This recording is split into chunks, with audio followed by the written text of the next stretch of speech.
আসসালামু আলাইকুম, স্বাগত জানাচ্ছি আরটিভির দুপুরের সংবাদে। পুরো সংবাদ জুড়ে সাথে রয়েছি আমি হাবিবা আফরোজ। সমাবেশের নামে বিএনপি বিশৃঙ্খলা সৃষ্টি করলে ছাড় দেয়া হবে না বলে আবারও হুঁশিয়ারি দিলেন আওয়ামী লীগের সাধারণ সম্পাদক ওবায়দুল কাদের। তিনি বলেন, দেশকে অশান্ত করে গণতন্ত্র প্রতিষ্ঠা হবে না, এখনও গণতন্ত্র প্রতিবন্ধকতার মধ্যে রয়েছে। শেখ হাসিনার নেতৃত্বেই তা দূর করতে হবে। সকালে হোসেন শহীদ সোহরাওয়ার্দীর ৫৯তম মৃত্যুবার্ষিকী উপলক্ষে তার কবরে শ্রদ্ধা শেষে এসব কথা বলেন তিনি। ১০ ডিসেম্বর বুদ্ধিজীবীদের হত্যার নীল নকশা করা হয়েছিল। বিএনপি তাদের সমাবেশের জন্য এই দিনটিকেই কেন বেছে নিল, এমন প্রশ্নও তোলেন ওবায়দুল কাদের। সব কর্মসূচি বিরোধী দলের অধিকার আছে পালন, এতদিন চার্জ দিচ্ছে, কিন্তু তা যদি বেশি বাড়াবাড়ি করে, বিশৃঙ্খলা করে, জনগণের জানমালের প্রতি হুমকি সৃষ্টি করে, সে অবস্থায় আমরা কিন্তু ছেড়ে দেব না, সমুচিত জবাব দেব। আগামী ১০ ডিসেম্বর সমাবেশ শেষে বিএনপি নেতাকর্মীরা বসে পড়বে না বলে জানিয়েছেন দলটির স্থায়ী কমিটির সদস্য মির্জা আব্বাস। রাজধানীর নয়াপল্টনে দলীয় কার্যালয়ের সংবাদ সম্মেলনে তিনি জানান, বিএনপির সমাবেশ হবে শান্তিপূর্ণ এবং সেখান থেকে আন্দোলনের পরবর্তীতে নির্দেশনা দেওয়া হবে। এদিকে ঢাকার গণসমাবেশ সফল করতে সকালে রাজধানীর বেইলি রোডে লিফলেট বিতরণের সময় বিএনপির সিনিয়র যুগ্ম মহাসচিব রুহুল কবির রিজভী বলেছেন, গণতন্ত্র ও মানুষের কথা বলার অধিকার ফিরিয়ে আনতেই ১০ তারিখ বিএনপির গণসমাবেশ।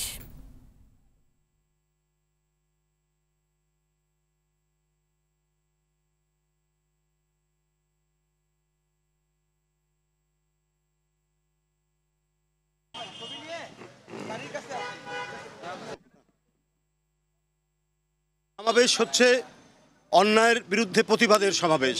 এই সমাবেশ হচ্ছে বিএনপির নেতাকর্মীকে দীর্ঘ ২-৩ মাস ধরে যেভাবে হত্যা করেছে বিভিন্ন কর্মসূচিতে, তার প্রতিবাদে এই সমাবেশ। গণতন্ত্রের প্রতীক, গণতন্ত্রের মা, তাকে অন্যায়ভাবে কারারুদ্ধ করে রাখা হয়েছে, তার প্রতিবাদে এই সমাবেশ। এই সমাবেশ গণতন্ত্র ফিরিয়ে আনা, বাক স্বাধীনতা ফিরিয়ে আনা এবং মানুষের যে স্বাধীন কণ্ঠস্বরের কথা বলার অধিকার, সেগুলোকে ফিরিয়ে আনার দাবিতে এই গণসমাবেশ। বিচারিক আদালতের রায়ের ৫ বছর পর হাইকোর্টে শুরু হলো বহুল আলোচিত ২১ আগস্ট গ্রেনেড হামলা মামলার শুনানি। রাষ্ট্রপক্ষের করা ডেথ রেফারেন্স ও আসামিদের আপিল শুনানি হবে একই সঙ্গে। সোমবার হাইকোর্টের বিচারপতি শহীদুল করিম ও বিচারপতি মোহাম্মদ মোস্তাফিজুর রহমানের দ্বৈত বেঞ্চে এই আপিলের বিষয়ে শুনানি শুরু হয়। রাষ্ট্রপক্ষ জানিয়েছেন, নৃশংস ঘটনার মামলার সব আসামির সাজা বহাল চাইবেন তারা। তবে আসামিপক্ষের দাবি, প্রতিহিংসার কারণেই এই মামলার রাজনৈতিক নেতাদের সম্পৃক্ত করা হয়েছে। নতুন জঙ্গি সংগঠন জামাতুল আনসার ফিল হিন্দাল শাকির ৫ সদস্যকে ঢাকার গুলিস্তান ও নারায়ণগঞ্জের সোনারগাঁও থেকে গ্রেপ্তার করেছে র্যাব। সকালে রাজধানীর কাওরান বাজারে র্যাবের মিডিয়া সেন্টারে এই কথা জানান র্যাবের আইন ও গণমাধ্যম শাখার পরিচালক খন্দকার আর মঈন। গ্রেপ্তারকৃতরা শাকির দাওয়াতি হিজরতকৃত সদস্যদের পার্বত্য অঞ্চলে প্রশিক্ষণ সামগ্রী সরবরাহ ও সাংগঠনিক কার্যক্রমে জড়িত বলে জানান র্যাবের এই কর্মকর্তা। তারা সম্মিলিতভাবে পার্বত্য চট্টগ্রামে এই সংগঠনে যারা প্রশিক্ষণ নিচ্ছে, তাদের জন্য যে সকল দ্রব্যাদি সরঞ্জামাদি এবং যে সকল খাদ্যদ্রব্য সহ বোমা তৈরি সরঞ্জামাদি প্রয়োজন, বিভিন্ন উপায়ে কখনো নাইম দিয়ে আসতো, অথবা সংগঠনের যখন তথাকথিত হিজরতের নামে বাসা থেকে বের হয়ে আসা কেউ যখন পার্বত্য চট্টগ্রামে দিত, তাদেরকে সাথে করে দিয়ে দিত। গ্রেপ্তারকৃতদের বিরুদ্ধে আইনানুগ ব্যবস্থা প্রক্রিয়া দেবে। দেশে নিত্যপণ্যের মতোই বাড়ছে জীবন রক্ষাকারী ওষুধের দামও। ডলার ও কাঁচামাল সংকট, প্যাকেজিং, পরিবহন ও সরবরাহ ব্যয় বাড়া সহ নানা অজুহাতে দাম বাড়ানো হচ্ছে। স্বাস্থ্য বিশেষজ্ঞরা এর জন্য কর্তৃপক্ষের নজরদারির অভাবকেই দায়ী করেন। তবে ওষুধ প্রশাসন অধিদপ্তর দাম বাড়ার পক্ষে যুক্তি দিয়ে বলছে, মূল্য সমন্বয় না করলে সরবরাহের ঘাটতি দেখা দিত। আলাউদ্দিন আলীর ক্যামেরায় দীপ্ত চন্দ্রপালের ধারাবাহিকের প্রথম পর্ব আজ। মাছ ব্যবসায়ী সিরাজউদ্দিনের মাসে ওষুধ লাগতো ১,০০০ টাকার। কয়েক মাসের ব্যবধানে সেই ওষুধ কিনতে এখন গুনতে হয় 1500 থেকে 1800 টাকা।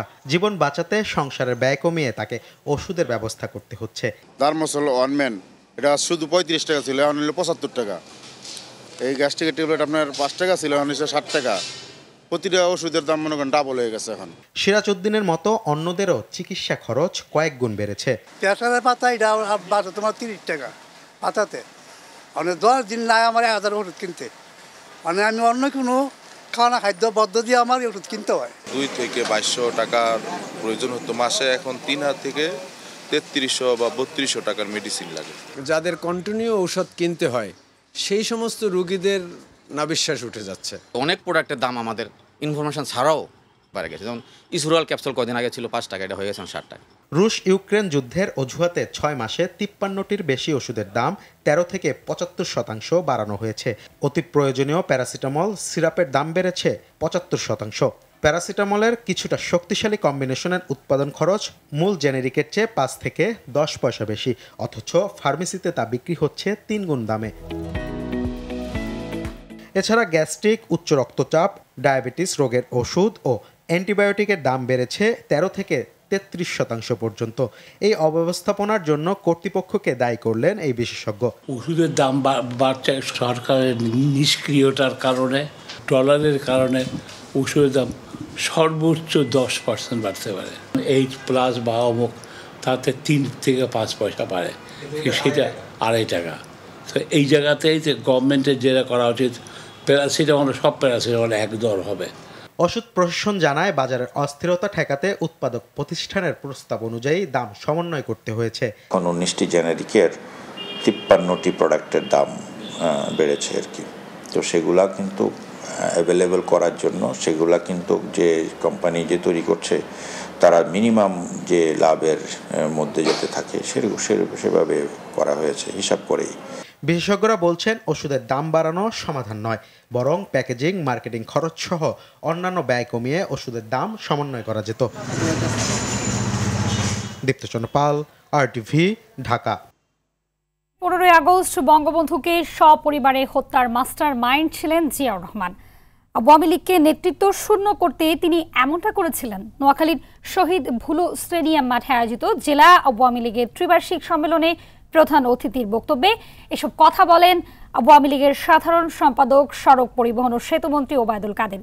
সম্মেলনে দলের যুগ্ম সাধারণ সম্পাদক মাহবুবুল আলম হানিফ, বিজ্ঞান ও প্রযুক্তি বিষয়ক সম্পাদক ইঞ্জিনিয়ার মোহাম্মদ আব্দুস সবুর, তথ্য ও গবেষণা সম্পাদক ডক্টর সেলিম মাহমুদ, সাংগঠনিক সম্পাদক ও জাতীয় সংসদের হুইপ আবু সাইদ আল মাহমুদ স্বপন, নোয়াখালী 2 আসনের সংসদ সদস্য আলহাজ মোর্শেদ আলম সহ স্থানীয় নেতাকর্মীরা উপস্থিত ছিলেন।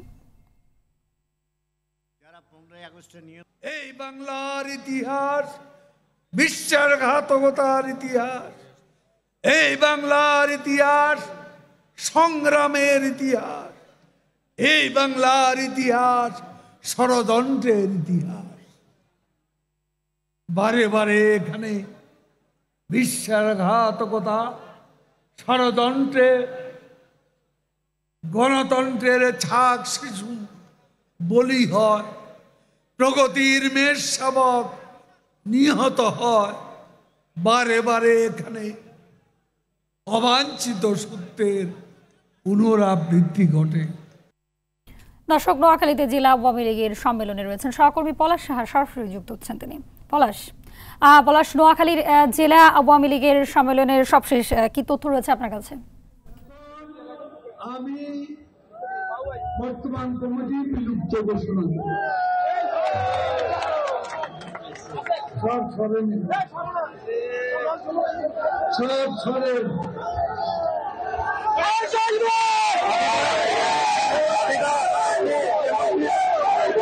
আসলে ব্যাপক উৎসাহ উদ্দীপনার মধ্য দিয়ে নোয়াখালী জেলা আওয়ামী লীগের যে ত্রিবার্ষিক সম্মেলন সেটি অনুষ্ঠিত হচ্ছে আজকে নোয়াখালীর মাইজদি শহীদ বুলো যে স্টেডিয়াম, সেখানে সকাল থেকে কিন্তু দলীয় যে নেতাকর্মীরা রয়েছেন তারা বিভিন্ন ব্যানার পেস্টুন হাতে নিয়ে তারা যে সম্মেলন স্থল যে শহীদ বুদ্ধিস্ট স্টেডিয়াম সেখানে এসে জড়ো হয়েছেন।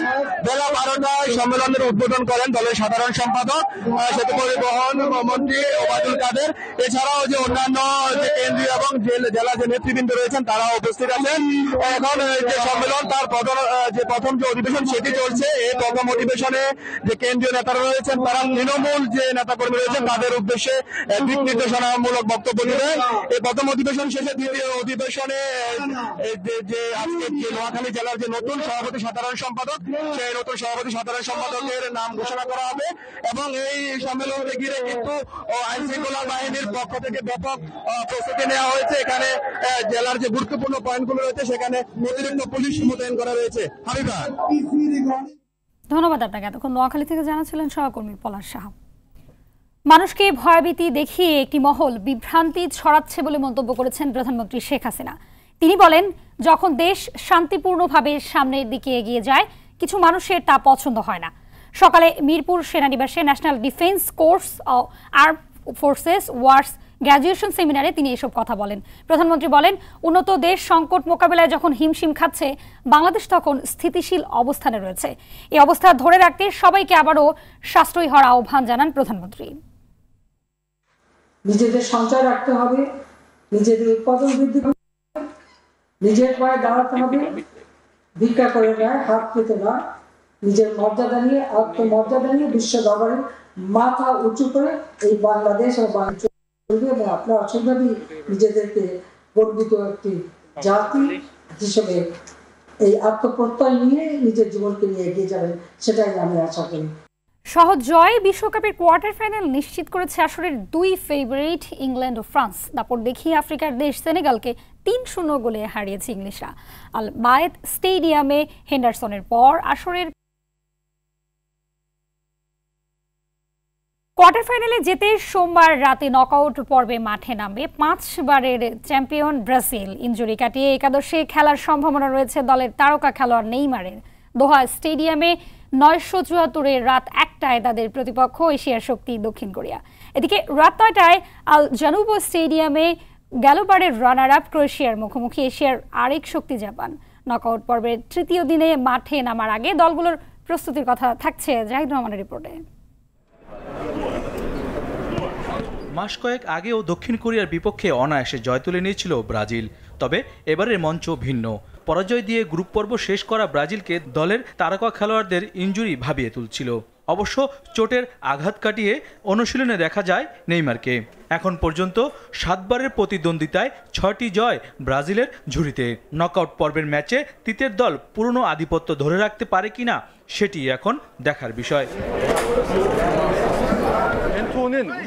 12 বছর পর নকআউট পর্বে খেলা দক্ষিণ কোরিয়া বিশ্বসেরার মঞ্চে এর আগে কখনো ব্রাজিলের মুখোমুখি হয়নি। তবে প্রতিপক্ষের বিরুদ্ধে এর আগের একটি প্রীতি ম্যাচে জয়ের অনুপ্রেরণা কি পারবে পাওলো বন্তের শিষ্যদের কোয়ার্টার ফাইনাল নিশ্চিত করতে? এদিকে ডিফেন্ডিং রানার আপ ক্রোয়েশিয়ার সামনে কোয়ার্টার ফাইনালের হাতছানি থাকলেও বড় বাধা জায়ান্ট কিলার জাপান।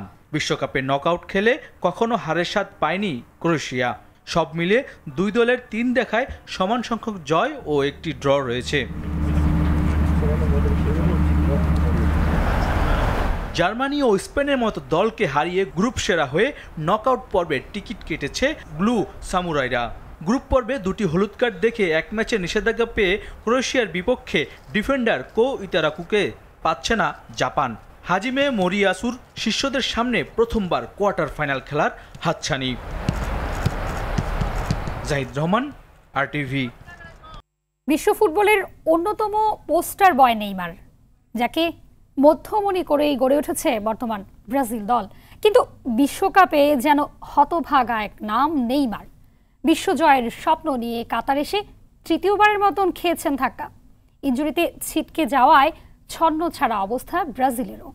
নকআউট পর্বের জন্য নেইমারকে ফিট ঘোষণা করা হলেও সংশয় কাটছে না তার পুরো ম্যাচ খেলা নিয়ে। অরণ্য গফুরের রিপোর্টে থাকছে বিস্তারিত। Neymar da Silva Santos junior, Neymar নামেই যাকে চেনে ফুটবল দুনিয়া। ব্রাজিলের দ্বিতীয় সোনালী প্রজন্ম পরবর্তী একমাত্র সুপারস্টার। ক্লাব ফুটবল ও জাতীয় দলের হয়ে নিজেকে প্রমাণ করেছেন এ প্লেমেকার। কিন্তু বিশ্বকাপের দুয়ারে যেন অনাহুত এক নাম নেইমার। 2014 বিশ্বকাপে আয়োজক দেশ হিসেবে হেক্সা জয়ের স্বপ্নে নেইমারকে ঘিরে টিম সাজিয়েছিল ব্রাজিল। 5 ম্যাচে 4 গোল ও একটি সহযোগিতা করে আশা বাড়িয়ে দেন সান্তোসের ছেলে। কিন্তু কোয়ার্টার ফাইনালে মারাত্মক আঘাত পেয়ে বিশ্বকাপ থেকেই ছিটকে যান নেইমার।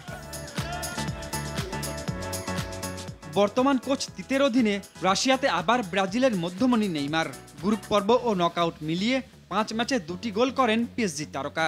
কোয়ার্টার ফাইনালে বেলজিয়ামের কাছে হেরে বিদায় নিলে স্বপ্নভঙ্গ হয় নেইমারের। প্রথমবারের মতো মধ্যপ্রাচ্যে বিশ্বকাপ ঘিরে হেক্সা জয়ের মিশনে নামে তিতের ব্রাজিল। নতুন করে বিশ্বজয়ের স্বপ্ন বোনেন নেইমারও। কিন্তু প্রথম ম্যাচেই গোড়ালিতে চোট পেয়ে 90 মিনিটও খেলা হয়নি 30 বছর বয়সী নেইমারের। সব জায়গায় দুহাত ভরে পেলেও বিশ্বকাপে এ যেন ভাগ্য বিড়ম্বনা সময়ের অন্যতম সেরা এ ফুটবলারের। গ্রুপ সেরা হয়ে নকআউট পর্বে উঠলেও তাই স্বস্তিতে নেই বিশ্বকাপের অন্যতম ফেভারিট ব্রাজিল। শেষ ম্যাচে ক্যামেরুনের কাছে হারায় ফুটে উঠেছে সেলেসাওদের দুর্বলতা। সবচেয়ে বেশি ফরওয়ার্ড নিয়ে কাতারে এলেও সবচেয়ে কম গোল করায় সমালোচনা মুখর হয়েছেন অনেক সমর্থকও। তবে আসার কথা হলো কোরিয়ার বিপক্ষে নেইমারকে ফিট ঘোষণা করেছেন ফিজিও। তারপরও ধোঁয়াশা কাটছে না। সম্পূর্ণ ম্যাচ খেলতে পারবেন কিনা তা পরিষ্কার করেননি খোদ ব্রাজিল কোচও।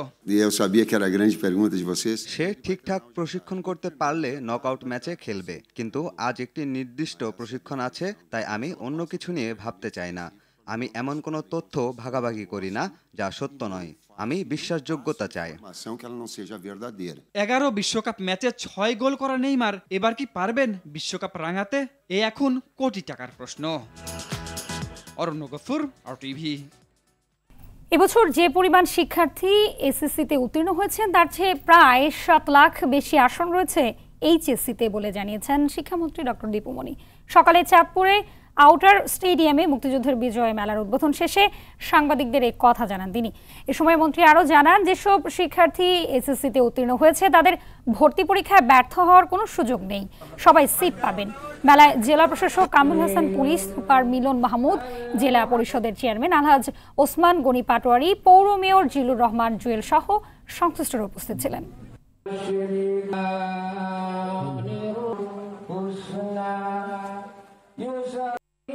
যে পরিমাণ পরীক্ষার্থী আমাদের এই এসএসসিতে উত্তীর্ণ হয়েছে তার চাইতে প্রায় 7 লাখের বেশি সিট আমাদের আছে এইচএসসির জন্য।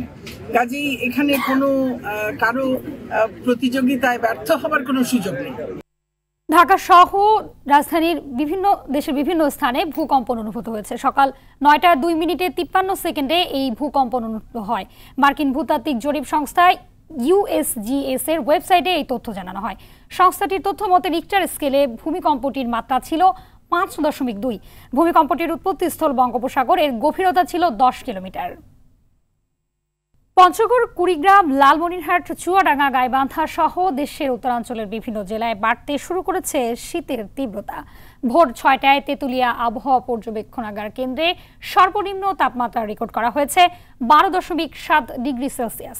পুরো সপ্তাহ জুড়েই পঞ্চগড় জেলায় তাপমাত্রা 12 থেকে 13 ডিগ্রি সেলসিয়াসে ওঠানামা করছে। এতে সকালে ও রাতে বেশ শীত অনুভূত হয়। তবে সূর্য ওঠার পর বেলা বাড়ার সঙ্গে সঙ্গে শীতের তীব্রতা কিছুটা কমে। ডিসেম্বরের শেষ সপ্তাহ থেকে শীতের তীব্রতা আরও কয়েক গুণ বাড়বে বলে জানিয়েছে স্থানীয় আবহাওয়া অফিস।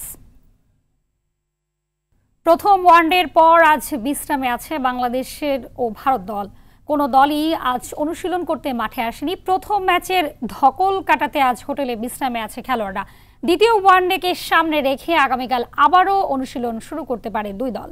3 ম্যাচের সিরিজে 1-0 এগিয়ে আছে স্বাগতিকরা। সিরিজে টিকে থাকতে পরের ম্যাচে জয়ের বিকল্প নেই টিম ইন্ডিয়ার কাছে। অন্যদিকে পরের ম্যাচে জিতে সিরিজ নিশ্চিত করতে চাইবেন টাইগাররা। মিরপুর বুধবার সিরিজের দ্বিতীয় ওয়ানডেতে মুখোমুখি হবে বাংলাদেশ ও ভারত। দুপুরের সংবাদ এই পর্যন্তই। সবশেষ সংবাদ জানতে যে কোনো মোবাইল ফোন থেকে 2414 নাম্বার ডায়াল করুন। জেলা সংবাদ বিকেল 4:05টায় দেখার আমন্ত্রণ রইল। ধন্যবাদ সবাইকে।